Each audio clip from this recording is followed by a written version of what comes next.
మరి చాలా హామీలు ఇచ్చారు రేవంత్ రెడ్డి గారు. 100 రోజుల్లోనే వాటిని అమలు చేస్తామని కూడా చెప్పారు. దాంట్లో మహా అయితే ఇంప్లిమెంట్ చేసింది కేవలం ఒక ఉచిత మహిళల బస్సు ఒకటే ఇంప్లిమెంట్ అయింది పూర్తి స్థాయిలో. మిగిలిన చాలా ఇంకా రైతు బంధు రాలేదు, రుణమాఫీ రాలేదు.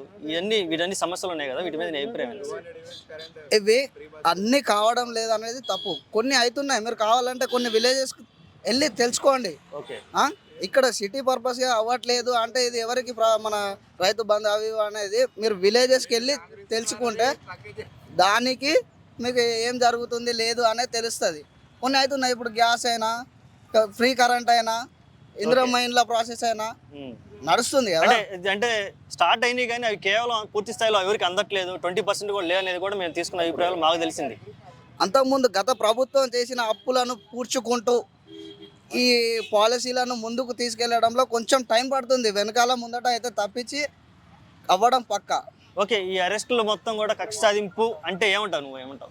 కక్ష సాధింపు అనేది ఏమీ లేదు. ప్రభుత్వం తన పని అది చేసుకుంటూ వెళ్ళిపోతుంది అంతే.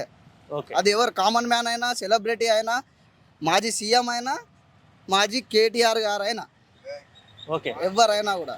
ఓకే. ఎన్ని మార్కులు వేస్తావు ఇప్పుడు రేవంత్ రెడ్డి గారి పరిపాలన సంవత్సరంలో? బహుశా 10కి ఎన్ని మార్కులు ఏమంటే ఎన్ని మార్కులు వేస్తావు? 10కి 10 ఇస్తా. 10కి 10 వేస్తావా?